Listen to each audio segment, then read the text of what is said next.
Between Jesus' triumphal entry and his resurrection, Jesus had a pretty busy week.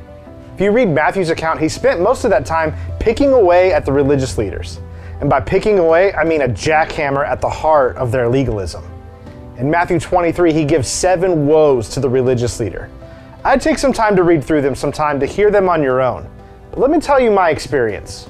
When I read these, I realize that my natural bent towards religiousness or legalism paints me into a religious leader more than a disciple.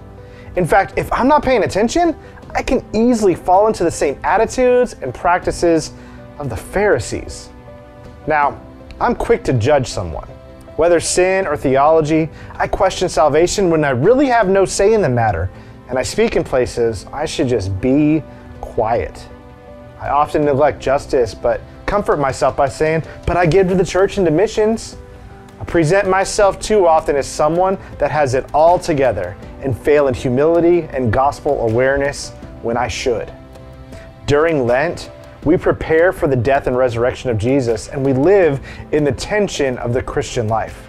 We live in the tension of celebrating the death and resurrection of Jesus during Easter, but neglecting the gospel on Monday, or the other 362 days of the year. We live in the tension of acknowledging our sin, but also moving past it through the redemptive work of the gospel. We live in the tension of coming to Jesus and allowing Him to transform us to live a new life, but not turning into religious leaders that He continually reprimanded. The only way to do this is to be a church of believers who are radically committed to helping each other focus our attention and our affections on the gospel and spiritual transformation. And that takes spirit-focused relationships, humility, proximity, and leadership. It means that we never leave the gospel.